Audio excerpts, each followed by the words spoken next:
Welcome back to another edition of Tech Media Reviews. I'm your host, Balkan Ragnar, and today we compare Sony's PlayStation Now to Microsoft's Xbox Game Pass. What service comes out on top? Let's find out. Round 1. Games Library. For this round, we're not going to be looking at platform exclusives per se, rather compare the games that are offered on each of these two services. That said, both PlayStation Now and Xbox Game Pass feature many exclusives from the PlayStation 4 and Xbox One, respectively. Starting off with Sony's PlayStation Now, we have a pretty impressive lineup of games spanning several generations of Sony consoles, from the PlayStation 1 all the way to the PlayStation 4. In total, there are some 800 games one can play at any given time on Sony's platform. Every so often, Sony also features some of its most recent exclusive big hits, such as God of War 4 and Insomniac's Marvel's Spider-Man, as well as some of the most beloved games on PlayStation 4, such as Uncharted 4, Bloodborne, and Horizon Zero Dawn. This, coupled with a fairly solid third-party lineup of games, which are generally offered for a few months at a time, and you're left with a really enticing gaming library on PlayStation Now. However, there are some drawbacks to Sony's platform, namely that it doesn't keep its exclusives on the service once it's made available, something that Xbox Game Pass offers its users for Microsoft's exclusives. This bodes poorly for gamers who like to explore every nook and cranny or are trophy completionists.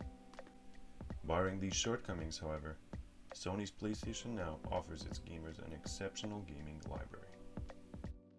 Despite not offering as many games as PlayStation Now, Xbox Game Pass still manages to muster an impressive library of titles that hovers around 150 games at any one time. That number goes up if you include Game Pass on PC, which is bundled with Game Pass Ultimate. Microsoft, if you're listening, please consider changing the name of your services or consoles. Any more similarities in your naming conventions and you'll have yourself quite the tongue twister.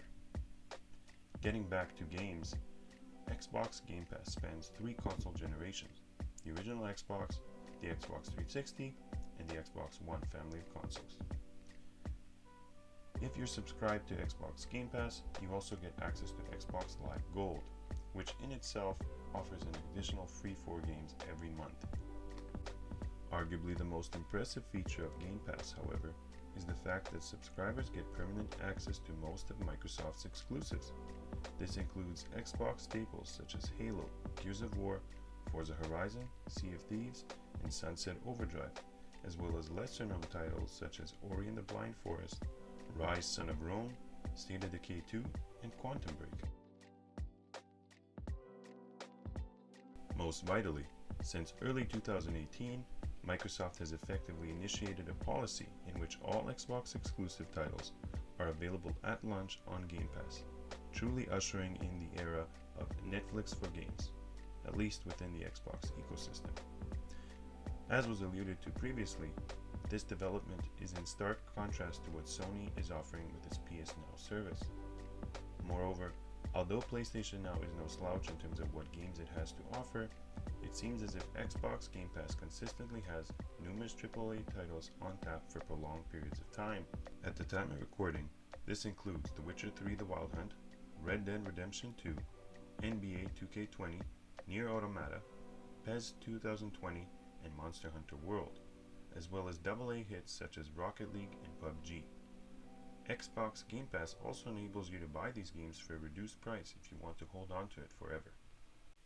The only real shortcoming of Xbox Game Pass is that it hasn't yet accrued a larger gaming library, and its Game Pass PC beta has gone on a little too long for our liking. That, and their limited number of original Xbox games. Here's looking at you, NBA Street Volume 2. For this round, we're going to go with a tie. Although Sony's library of games is technically larger, many of its PlayStation 4 exclusives are only available for a limited time and constantly on rotation. Conversely, Game Pass's library may be smaller, but their offering of current-gen titles as well as their strategy surrounding first-party titles levels the playing field for this round. Round 2. Price. Here we're looking for 2 things. 1. Which service comes in at a lower price point, and 2. What do you get for your money? PlayStation Now used to cost $19.99 Canadian per month, but now comes in at a much more competitive $12.99 Canadian or $9.99 US per month. With a PlayStation Now subscription, users gain access to the aforementioned 800 or so games and can access these titles either on their PlayStation 4 or on their PC. For its part, Microsoft offers consumers three distinct ways to engage with Game Pass. The first option comes in at $11.99 Canadian or $9.99 US, the same price as PlayStation Now in the US, and includes an additional 4 free games per month so long as they retain their Game Pass subscription. Microsoft has said that Game Pass users will also gain access to xCloud when it exits beta testing. xCloud is yet another Microsoft service that will enable users to stream any game available on Game Pass to their PC, tablet, or smartphone. More on that later. The second and cheapest option is Game Pass on PC, which costs $5.99 Canadian or $4.99 US and gives gamers access to a smaller library of titles but includes games that are only available on PC, such as Age of Empires 2 and Gears Tactics. Finally, Microsoft also offers consumers Game Pass Ultimate, which is arguably the most compelling option as it gives users access to Xbox Game Pass for both console and PC, Xbox Live Gold, and xCloud when it comes out of beta. Round 2 is yet another tie. Both services come in at $9.99 US, that is if you consider both standard service options offered from Sony and Microsoft. PlayStation Now has more games on tap, but Game Pass arguably provides gamers more bang for their buck with its permanent inclusion of first-party titles that are both available at launch and stay on the service indefinitely. It also helps that Microsoft provides users with a few options and includes xCloud with all of its service options, as well as Xbox Live Gold and Game Pass PC if you are subscribed to Game Pass Ultimate. Round 3. Current state of affairs and potential. For this round, we look at the current state of each platform, as well as their potential going forward. We also weigh how PlayStation Now and Game Pass will enrich the gaming experience on the PlayStation 5 and Xbox Series X respectively. Initially, PlayStation Now was too expensive and its library was only available to stream. This inevitably led to some pretty severe latency issues for users and was simply not an option for people with slow internet speeds. In its first few years of existence, PlayStation Now was also limited only to PlayStation 1, PlayStation 2, and PlayStation 3 games. Sony has since rectified some of these issues by both adding PlayStation 4 games to the service and allowing users to download roughly 40% of its catalog, thereby allowing people with data caps or slower internet speeds to at least play some of the games. Ironically, in May of 2019, Sony signed a deal with Microsoft to make use of its Azure data centers for cloud gaming and content streaming services. Sony's executive vice president, Toru Katsumoto, said, and I quote, "Sony will develop a very strong partnership with Microsoft in the mid to long term." This is a definite step in the right direction, but Sony needs to make all of its games downloadable. It also wouldn't hurt to make it so that once a first-party PlayStation 4 exclusive game is available on PlayStation Now, it is there permanently thereafter. As of May 19th, 2020, there were 2.2 million PlayStation Now subscribers. This is most definitely a respectable figure. However, when you consider that the service launched in July 2014, it seems like Sony could have done more over the years to entice gamers to enroll in its service. For its part, Xbox Game Pass launched on June 1st, 2017, and as of April 30th, 2020, has surpassed 10 million subscribers. From its inception, Game Pass has enabled users to download every single one of their games on offer. That applies to both first-party and third-party titles. As was mentioned earlier in the video, it has also made it so that all first-party offerings are available on Game Pass the same day it would hit store shelves. It even allows subscribers to buy the games on offer at a reduced price, so that they can continue to play said game after they leave the service or a user's subscription expires. Game Pass subscribers will also gain access to xCloud once it comes out of beta, enabling people to stream any game that is offered on Game Pass to their computer, tablet, or phones. Evidently, Microsoft has made it more of a priority to advertise and create community engagement with its Game Pass than Sony has with its PlayStation Now. That is definitely not a dig at Sony. The PlayStation 4 has been a runaway success for them, and, up until now, they've had no real reason to consider offering an alternative to the traditional console experience. However, times have changed. More and more people have access to faster internet, and many more no longer have data caps.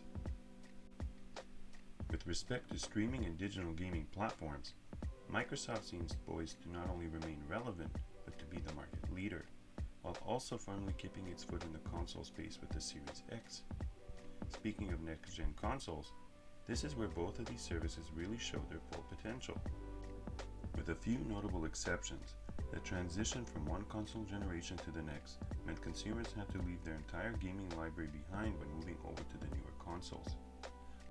Both the PlayStation 5 and the Series X will be backwards compatible with the PlayStation 4 and Xbox One respectively. But now there is also the possibility of having immediate access to hundreds of games. Since 2018, Microsoft has been keen to point this fact out, and already includes 3 months of Game Pass free with every Xbox One console purchase. This is in stark contrast to Sony's strategy, where they seem a little unsure of how to position PlayStation Now within its ecosystem. Arguably the only thing that Microsoft has done better than Sony this console generation has been its inclusion of backwards compatibility and its execution of Xbox Game Pass. In almost every other respect, Sony has had the edge over Microsoft since 2013. Ultimately, Microsoft had to get its act together, and we as the consumer are most definitely benefiting. To that point, Game Pass is more of a priority for Microsoft, whereas Sony seems a little unsure of where PlayStation Now should fit into its ecosystem. As a result, Game Pass edges out Sony in this round. Final verdict. The battle was hard fought, but there can only be one victor. For this matchup, Xbox Game Pass edges out PlayStation Now. Although both services offer exceptional value to its subscribers at very reasonable price points, and Sony has made great strides since 2014, Microsoft has fully embraced the mantra of Netflix for games. With first-party games available on the same day as they hit store shelves, coupled with the ability to download all games on offer and xCloud just around the corner, Game Pass has a clear position within the Xbox ecosystem, and is also a viable option for those without an Xbox console. Congratulations, Microsoft. Your only victory over Sony this entire console generation. Did we get it right? Let us know what you think in the comments below, and please consider subscribing to our channel and hitting that thumbs up if you like this video.